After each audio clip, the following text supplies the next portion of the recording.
Welcome you all to this commerce easy learning. Calicut യൂണിവേഴ്സിറ്റിയുടെ കീഴിൽ BCom 5th semester സ്റ്റുഡൻസിന് വേണ്ടിയിട്ടുള്ള വീഡിയോസാണിത്. സബ്ജക്റ്റ് BIS ആണ്, ബിസിനസ് ഇൻഫർമേഷൻ സിസ്റ്റംസ് ആണ്. ഇതിൽ 5th ചാപ്റ്റർ ആണ് എക്സ്പ്ലനേഷൻ പോയിക്കൊണ്ടിരിക്കുന്നത്. ഇന്നത്തെ വീഡിയോയിൽ സ്റ്റാർട്ടിംഗ് ആണ് പാർട്ട് 1, അതായത് business process re engineering BPR എന്നാൽ എന്ത്, അതേപോലെ അതിൽ നീഡ്സും ഒബ്ജക്റ്റീവ്സ് ആണ് ഈ ഒരു വീഡിയോയിൽ ഉൾപ്പെടുത്തിയിരിക്കുന്നത്. നെക്സ്റ്റ് വീഡിയോയിൽ ഞാൻ ഈ ചാപ്റ്റർ കംപ്ലീറ്റ് ആക്കിയിട്ട് ഞാൻ പറഞ്ഞു തരുന്നതായിരിക്കും. ഓക്കെ, നമ്മുടെ വീഡിയോ ചാനലിൽ ബിസിനസ് ഇൻഫർമേഷൻ സിസ്റ്റത്തിൻ്റെയും അതേപോലെ ബിസിനസ് റിസർച്ച് മെത്തേഡ്സിൻ്റെയൊക്കെ ഓൾറെഡി യൂണിവേഴ്സിറ്റി ക്വസ്റ്റ്യൻസും അതേപോലെ അത് 2 marks short answer question essay ക്വസ്റ്റ്യൻസും അതേപോലെ ഇമ്പോർട്ടൻ്റ് ആയിട്ടുള്ള ടോപ്പിക്സും വിത്ത് എക്സ്പ്ലനേഷൻ BRMൻ്റെയൊക്കെ ഉണ്ട്, അതായത് ബിസിനസ് റിസർച്ച് മെത്തേഡ്സിൻ്റെയൊക്കെ ഓൾറെഡി അപ്ലോഡ് ചെയ്തിട്ടുണ്ട്. ആ വീഡിയോസ് കാണാത്തതുണ്ടെങ്കിൽ ആ വീഡിയോസൊക്കെ ഒന്ന് കാണുക. എക്സാമിന് മുന്നേ അത് കണ്ട് പഠിച്ച് നല്ല മാർക്ക് വാങ്ങാം. ഓക്കെ, അപ്പോൾ എന്തായാലും വീഡിയോയിലേക്ക് പോകുന്നതിന് മുമ്പ് നമ്മുടെ വീഡിയോ ചാനൽ ആദ്യമായിട്ട് കാണുന്നതെങ്കിൽ സബ്സ്ക്രൈബ് ചെയ്യുക, ബെൽ ബട്ടൺ എനേബിൾ ചെയ്യുക, അതേപോലെ വീഡിയോസ് യൂസ്ഫുള്ളായ ലൈക്ക് ആൻഡ് ഷെയർ. ഓക്കെ, അപ്പോൾ നമുക്ക് നേരെ ക്ലാസ്സിലേക്ക് പോകാം. Chapter 5 business process re engineering.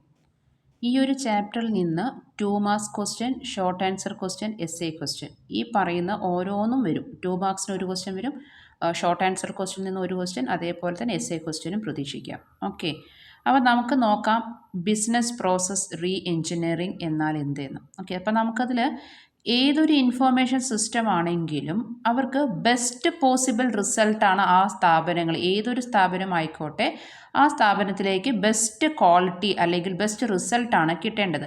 അപ്പോൾ നമ്മൾ ഉദ്ദേശിക്കുന്ന ഒബ്ജക്റ്റീവ്സ് ഹൈ ലെവൽ ക്വാളിറ്റിയോട് കൂടി വേണം. ഇനി അതല്ല, ആ ഒബ്ജക്റ്റീവിൽ വേറെ എന്തെങ്കിലും ഒരു ബാരിയേഴ്സോ അല്ലെങ്കിൽ വേറെ എന്തെങ്കിലും ഒരു ഡ്രോബാക്കായിട്ട് വരുവാണെങ്കിൽ അത് നമ്മൾ എലിമിനേറ്റ് ചെയ്തുകൊണ്ട് ബെസ്റ്റ് വാല്യൂ, കസ്റ്റമേഴ്സിന് ബെസ്റ്റ് വാല്യൂ ആയിട്ട് കൊടുക്കുക. അതേപോലെ നമ്മൾ ചെയ്യുന്ന ഒബ്ജക്റ്റീവ്സ് ക്വാളിറ്റിയോടുകൂടി അല്ലെങ്കിൽ ബെസ്റ്റ് റിസൾട്ട് ആ സ്ഥാപനങ്ങളിലേക്ക് കൊണ്ടുവരിക എന്നുള്ള കാര്യങ്ങളാണ് നമ്മൾ ഈ പറയുന്ന ബിസിനസ് പ്രോസസ് റീ എഞ്ചിനീയറിംഗിലേക്ക് പറയുന്നത്. Business process re-engineering involves the radical redesign of core business processes to achieve dramatic improvements in productivity, cycle times and quality. ഇവിടെ ബിസിനസ് പ്രോസസ് റീ എഞ്ചിനീയറിംഗിൽ നമ്മൾ ഇപ്പോൾ എങ്ങനെയാണ് എക്സിസ്റ്റിംഗ് ആയിട്ട് നമ്മൾ എങ്ങനെ വർക്ക് ചെയ്യുന്നോ ആ വർക്ക് ചെയ്തിൽ നിന്ന് നമ്മൾ വീണ്ടും റീതിങ്ക് ചെയ്യുക അല്ലെങ്കിൽ റീഡിസൈൻ ചെയ്യുക. എന്തിനു വേണ്ടിയിട്ടാണ് റീഡിസൈൻ അല്ലെങ്കിൽ റീതിങ്ക് ചെയ്യുന്നത്? എന്തിനാ? ബെസ്റ്റ് റിസൾട്ടിലേക്ക് വരാൻ, ബെസ്റ്റ് ക്വാളിറ്റിയിലേക്ക് കൊണ്ടുവരാൻ, അതായത് കസ്റ്റമേഴ്സിന് ബെസ്റ്റായിട്ടുള്ളത് കൊടുക്കാൻ, ഏറ്റവും കൂടുതൽ ഇമ്പോർട്ടൻസും കസ്റ്റമറിന് കൊടുക്കുക, more value to the customer. Okay, അപ്പോൾ അതായത് നമ്മളിപ്പോൾ ചെയ്തുകൊണ്ടിരിക്കുന്ന വർക്കിന് ബെസ്റ്റ് ക്വാളിറ്റി, ബെസ്റ്റ് റിസൾട്ട് കിട്ടാൻ വേണ്ടി നമ്മൾ ഇപ്പോൾ നിലവിലുള്ളത് എന്തൊക്കെയാണോ വർക്ക്, ആ വർക്കിൽ നിന്ന് റീതിങ്ക് ചെയ്യുന്നു, അതേപോലെ റീഡിസൈൻ ചെയ്ത് റെഡിയാക്കുക. അതിനാണ് ഈ പറയുന്ന ബിസിനസ് പ്രോസസ് റീ എഞ്ചിനീയറിംഗ് എന്ന് പറഞ്ഞിട്ട് പറയുന്നത്. അതായത് ബിസിനസ്സിൻ്റെ പ്രോസസ്സിനെ നമ്മൾ വീണ്ടും എന്ത് ചെയ്യുന്നു? റീതിങ്ക് ചെയ്യുന്നു, റീഡിസൈൻ ചെയ്യുന്നു. എന്തിനു വേണ്ടിയിട്ട്? ബെസ്റ്റ് റിസൾട്ട് കിട്ടാൻ വേണ്ടി. ഓക്കെ, ഇതാണ് ഇതിൻ്റെ മീനിങ് എന്ന് പറയുന്നത്. ഇനി നിങ്ങൾക്ക് ഈ ഒരു ബിസിനസ് ബിസിനസ് പ്രോസസ് റീ എഞ്ചിനീയറിംഗിൻ്റെ ഒരു ഡെഫിനേഷൻ ചോദിച്ചാൽ നിങ്ങൾക്ക് ഏതാണോ സിമ്പിൾ ആയിട്ടുള്ള ഡെഫിനേഷൻ അത് എഴുതാം. മീനിങ് ആയിട്ടുള്ള രീതിയിൽ ജസ്റ്റ് ഒന്ന് പറഞ്ഞു വെക്കുക അല്ലെങ്കിൽ പഠിച്ച് വെക്കണം. പിന്നെ അതേപോലെ ഇതിലത്തെ ഏതെങ്കിലും ഒരു ഡെഫിനേഷൻ ജസ്റ്റ് ഒന്ന് നിങ്ങൾ നോക്കൂ. ഇപ്പോൾ ഞാൻ പറഞ്ഞ അതേപോലെ തന്നെയാണ് ഇതിൽ വരുന്നത്. നോക്കൂ, business process re engineering BPR involve the fundamental rethinking and radical redesign of business processes to achieve dramatic improvement in critical contemporary measures of performance such as cost, quality, service and speed. Okay, അപ്പോൾ business process re engineering എന്ന് പറഞ്ഞു കഴിഞ്ഞാൽ നമുക്ക് ഇപ്പോൾ നിലവിലുള്ളതിനെ നമ്മൾ എന്ത് ചെയ്യുന്നു? Rethink ചെയ്യുന്നു. അത് എന്തിനു വേണ്ടിയിട്ടാണെന്ന് പറഞ്ഞു കഴിഞ്ഞാൽ നല്ല ഒരു മാറ്റം, നല്ല ബെസ്റ്റ് റിസൾട്ട് കിട്ടാൻ വേണ്ടി, നല്ലൊരു ഇമ്പ്രൂവ്മെൻ്റ് ആവാൻ വേണ്ടി, ഇപ്പോൾ നിലവിൽ എന്താണോ ഉള്ളത് അതിൽ നിന്ന് ബെസ്റ്റായിട്ടുള്ളൊരു ഇമ്പ്രൂവ്മെൻറ്റ് കൊണ്ടുവരാൻ വേണ്ടിയിട്ട്, അല്ലെങ്കിൽ നല്ല ബെസ്റ്റ് പെർഫോമൻസ് കാഴ്ചവെക്കാൻ, കോസ്റ്റ് കുറച്ചിട്ട്, ചിലവ് കുറച്ച് ക്വാളിറ്റി മെയിൻറ്റെയിൻ ചെയ്യുക, നല്ല സർവീസ് പ്രൊവൈഡ് ചെയ്യുക, അങ്ങനത്തെ കാര്യങ്ങളൊക്കെയാണ് നമുക്ക് ഏത് പറയുക? ബിസിനസ്, ഈ പറഞ്ഞ BPR, business process reengineering. Clear ആയോ?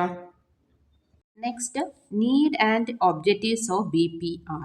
അതായത് ഈ ബിസിനസ് പ്രോസസ് റീ എഞ്ചിനീയറിംഗിൻ്റെ ആവശ്യം ഉണ്ടോ എന്നാ ചോദിക്കുന്നത്. അതേപോലെ ഒബ്ജക്റ്റീവ്സ് ഉണ്ട്. അപ്പോൾ ചോദ്യം നീഡ് ഓഫ് BPR ചോദിച്ചാലും ഒബ്ജക്റ്റീവ്സ് ഓഫ് BPR ചോദിച്ചാലും സെയിം ആൻസറാണ് നിങ്ങൾ എഴുതേണ്ടത്. ഇനി ക്യാരക്ടറിസ്റ്റിക്സ് എന്ന് ചോദിച്ചാലും ഈ പറയുന്ന ആൻസേഴ്സ് തന്നെ എഴുതിയാൽ മതി. അപ്പോൾ നമുക്ക് നോക്കാം. First, changing nature of business operation. അതായത് ബിസിനസ് ഓപ്പറേഷൻ പറഞ്ഞാൽ എന്താ? അവിടെ ബിസിനസ്സിൻ്റെ ആക്ടിവിറ്റീസ്, ഫങ്ഷൻസിൽ വല്ല മാറ്റങ്ങൾ അല്ലെങ്കിൽ ചേഞ്ചസ് കൊണ്ടുവരുന്ന സമയത്ത് നമുക്ക് നടപ്പിലാക്കിയേ മതിയാവുള്ളൂ. ഇപ്പോൾ പുതിയ കാരണം പണ്ട് എങ്ങനത്തെ വേർഷനാണോ അല്ലെങ്കിൽ പണ്ട് നമ്മൾ എങ്ങനെയാണോ നമ്മുടെ ബിസിനസ് തുടങ്ങിയത് ഇപ്പോഴും അതേപോലെ തന്നെ കൊണ്ടുപോകണം എന്നല്ല. ഇപ്പം നമുക്ക് എന്തൊക്കെ മാറ്റങ്ങളാണോ വന്നിരിക്കുന്നത്, അതായത് സ്ഥാപനത്തിലായിക്കോട്ടെ, എൻവയോൺമെൻറ്റിലായിക്കോട്ടെ, അല്ലെങ്കിൽ ടെക്നോളജിയിലായിക്കോട്ടെ, ട്രെൻഡിലായിക്കോട്ടെ, അത് എന്തിലായാലും ആ ചേഞ്ചസ് നമുക്ക് എന്ത് ചെയ്യണം, ഉൾക്കൊള്ളണം. അപ്പോൾ നമ്മൾ ആ ചേഞ്ചസ് ഉൾക്കൊള്ളാൻ വേണ്ടി നമ്മൾ ആ റിസൾട്ട് നല്ല രീതിയിലേക്ക് കൊണ്ടുവരാൻ നമ്മളവിടെ റീതിങ്ക് ചെയ്യുന്നു, റീഡിസൈൻ ചെയ്യുന്നു. മുമ്പുണ്ടായിരുന്ന വർക്കിൽ നിന്ന് നമ്മൾ വീണ്ടും റീഡിസൈൻ ചെയ്യും. അപ്പോൾ അതും ഒരു ആവശ്യമല്ലേ, BPRൻ്റെ ഒരു ആവശ്യമാണല്ലോ, ആണ്. പിന്നെ പറയുന്ന cost and cycle time reduction. അതായത് ബിസിനസ് പ്രോസസ്സ് എന്ന് പറയുന്നത് നമുക്കറിയാം ഇവിടെ മുതൽ A മുതൽ Z വരെ എന്ന് പറയുന്നത് പോലെ. അതായത് സ്റ്റാർട്ടിങ് മുതൽ ഒരു ബിസിനസ്സിൻ്റെ ഫങ്ഷൻസ് ഒക്കെ എന്ന് പറയുന്നത് ഒരു സൈക്കിൾ പോലെയാണ്. നമ്മൾ സ്റ്റാർട്ട് ചെയ്യുന്നു, വീണ്ടും ആ പറഞ്ഞ കസ്റ്റമേഴ്സിലേക്ക് എത്തും, സാറ്റിസ്ഫാക്ഷൻ, വീണ്ടും ലെവൽ, നമ്മൾ അങ്ങനെ പ്രൊഡക്ഷൻ ചെയ്യുന്നു പറഞ്ഞിട്ട് ആ ഒരു സർക്കിളില്ലേ, ആ ഒരു സർക്കിൾ അല്ലെങ്കിൽ ആ ഒരു സൈക്കിൾ എന്ന് പറയുന്നതിൻ്റെ പ്രോസസ്സ് കണ്ടിന്യൂ ചെയ്ത് തന്നെ നമ്മൾ പോകും അല്ലേ. അങ്ങനെ കണ്ടിന്യൂ ചെയ്ത് പോകുന്ന സമയത്ത് ചിലവ് കുറച്ചുകൊണ്ട് ക്വാളിറ്റി മെയിൻറ്റെയിൻ ചെയ്തിട്ട് വേണം ആ പറയുന്ന ബിസിനസ് നമ്മൾ നല്ല രീതിയിലേക്ക് മുന്നോട്ട് കൊണ്ടുപോകാൻ. അപ്പോഴും നമ്മൾ എന്ത് ചെയ്യാറുണ്ട്, BPR, അതായത് ബിസിനസ് പ്രോസസ് റീ എഞ്ചിനീയറിങ്, റീഡിസൈനും അതേപോലെ നമ്മൾ എന്ത് ചെയ്യുന്നു, ഓർഗനൈസ് നമ്മൾ ചെയ്യുന്നു. ചിലപ്പോൾ സ്ട്രക്ചറിൽ ചിലപ്പോൾ നമ്മൾ മാറ്റും, അല്ലെങ്കിൽ വർക്കേഴ്സിന് നമ്മൾ വേറെ ഏതെങ്കിലും ട്രെയിനിങ് പ്രൊവൈഡ് ചെയ്യും, പുതിയ ടെക്നോളജി നമ്മൾ അഡോപ്റ്റ് ചെയ്യും. അപ്പോൾ അങ്ങനത്തെ സാഹചര്യത്തിലും BPR നമ്മൾ ആ സമയത്ത് നമ്മൾ BPRനെ കൊണ്ട് അല്ലെങ്കിൽ ബിസിനസ് പ്രോസസ് റീ എഞ്ചിനീയറിങ് വീണ്ടും ഒന്നും കൂടി നമ്മൾ ചിന്തിക്കും, റീതിങ്ക് ചെയ്യും. എങ്ങനെ, ഈ പറയുന്ന ചിലവ് ചുരുക്കിക്കൊണ്ട് നമ്മുടെ ബിസിനസ് സൈക്കിൾ കറക്റ്റായിട്ട് വിത്തിൻ കുറച്ച് സമയം കൊണ്ട് വേഗം എങ്ങനെയാണ് പ്രൊഡക്ഷൻ കംപ്ലീറ്റ് ആക്കാൻ പറ്റുക എന്നുള്ളൊരു തോന്നൽ നമുക്ക് വേണമെങ്കിൽ നമ്മുടെ ബിസിനസ് അങ്ങനെ വേഗം ചെയ്ത് കംപ്ലീറ്റ് ആക്കണം, അല്ലെങ്കിൽ കസ്റ്റമേഴ്സിന് വേഗം ടൈമിങ്ങിന് എത്തിക്കണം, പ്രൊഡക്റ്റ് എത്തിക്കണം എന്നൊക്കെ നമ്മളൊരു ചിന്തകൾ വരും. കാരണം ഇപ്പോഴത്തെ ട്രെൻഡ് അങ്ങനെയാണ് അല്ലേ. അപ്പോൾ നമ്മൾ ഇതേപോലെ റീതിങ്ക് ചെയ്യും. അപ്പോൾ ഈ ഒരു സിറ്റുവേഷനിലും BPR യൂസ് ചെയ്യുന്നുണ്ട്, അല്ലെങ്കിൽ നമ്മൾ റീതിങ്ക് ചെയ്യുന്നുണ്ട്. അപ്പോൾ രണ്ടെണ്ണം നോക്കി, changing nature of business operation, second cost and cycle time reduction.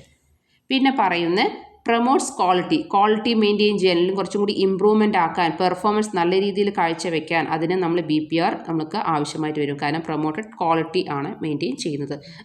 അപ്പോൾ ഓർഗനൈസേഷനിൽ എന്തൊക്കെ ആക്ടിവിറ്റീസ് ഉണ്ടോ ആ ആക്ടിവിറ്റീസിലൊക്കെ നമ്മൾ ക്വാളിറ്റി മെയിൻറ്റെയിൻ ചെയ്ത് കൊണ്ടുപോകുക എന്നുള്ളതാണ്.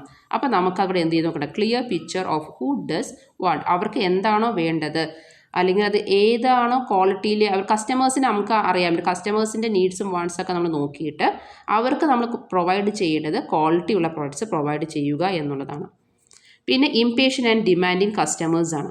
അതായത് നമ്മളിപ്പോൾ ഏതെങ്കിലും ഒരു പ്രൊഡക്റ്റ് ഓൺലൈനിൽ ഓർഡർ ചെയ്യുകയോ ചെയ്ത് കഴിഞ്ഞാൽ കുറേ ദിവസം വെയിറ്റ് ചെയ്താൽ നമ്മൾ ഓട്ടോമാറ്റിക്കായിട്ട് ആ ഒരു ഓൺലൈൻ വെബ്സൈറ്റ് മാറ്റിയിട്ട് വേറെ വെബ്സൈറ്റിലേക്ക് പോകുന്നു, അല്ലെങ്കിൽ വേറെ കമ്പനിയെ നമ്മൾ തേടി പോകുന്നു.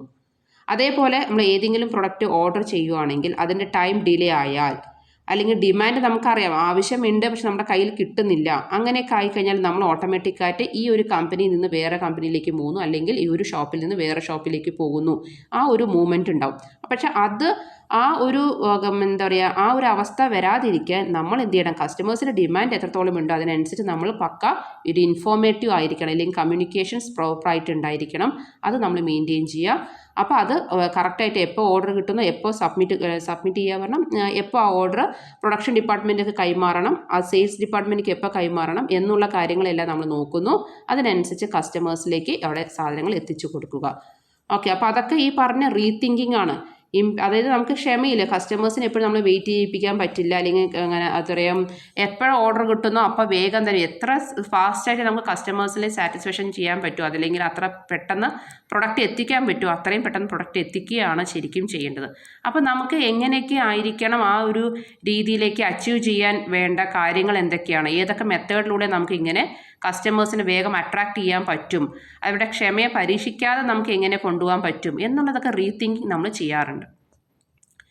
പിന്നെ പറയുന്ന point simple and stream lined operation. നമ്മൾ ചെയ്യുന്ന പ്രോസസ്സ്, അത് ഇപ്പോൾ പറയുന്ന കൂടുതൽ സമയമെടുത്തും ചെയ്യാം, സ്മാർട്ട് വർക്കും ചെയ്യാം എന്ന് കേട്ടിട്ടില്ലേ, എന്നതുപോലെ സിമ്പിളായിട്ട് നമുക്കത് എങ്ങനെ സ്മാർട്ടായിട്ട് വർക്ക് ചെയ്യാം, ആ ഒരു ഓപ്പറേഷൻസ് എങ്ങനെ ചെയ്യാം, ആക്ടിവിറ്റീസ് എങ്ങനെ ചെയ്യാം, ആ പറയുന്ന സ്ഥാപനത്തിൻ്റെ പ്രൊജക്റ്റ് എങ്ങനെ സിമ്പിളായിട്ട് ക്വാളിറ്റിയോടെ മെയിൻറ്റെയിൻ ചെയ്യാം എന്നുള്ള രീതിയിൽ നമ്മൾ റീതിങ്ക് ചെയ്യും.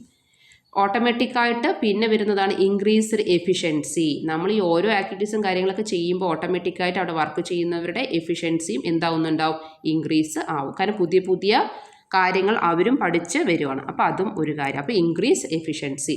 പിന്നെ പറയുന്ന ബെറ്റർ റിസൾട്ട് ആൻഡ് പ്രൊഡക്ട്സ്. എന്തായാലും നമ്മൾ ഇത്രയും കാര്യങ്ങൾ ചെയ്യുമ്പോൾ ഡെഫിനറ്റ്ലി എന്ത് വരും? ബെറ്റർ റിസൾട്ട് തന്നെയായിരിക്കും വരിക, അല്ലെങ്കിൽ ബെസ്റ്റ് ക്വാളിറ്റി ഉള്ള റിസൾട്ട്, അല്ലെങ്കിൽ അവർ ഉദ്ദേശിക്കുന്ന സ്ഥാപനത്തിൽ ഉദ്ദേശിക്കുന്ന ഒബ്ജക്റ്റീവ്സ് എന്ത് ചെയ്യാൻ വരുന്നു? അച്ചീവ് ചെയ്യാനും പറ്റും. ഓക്കെ, അപ്പോൾ ഈ പറയുന്ന പോയിന്റിന് നിങ്ങൾക്ക് ഓൺ വേർഡ്സ് ആയിട്ട് തന്നെ എഴുതാൻ പറ്റും. ഓക്കെ, അപ്പോൾ ഞാനിപ്പോൾ പറഞ്ഞ points need and objectives of BPR ആണ്. Changing nature of business operation, cost and cycle time reduction, promotes quality, impatient and demanding customers. Then പറയുന്നത് ഏതാ? Simple and stream lined operation, then increased efficiency, better results and products. Clear ആയെന്ന് വിചാരിക്കുന്നു. Just അതിൻ്റെ not എഴുതിയെടുക്കണമെങ്കിൽ just video pause ചെയ്തിട്ട് എന്ത് ചെയ്താൽ മതി? Not എഴുതിയെടുക്കുക.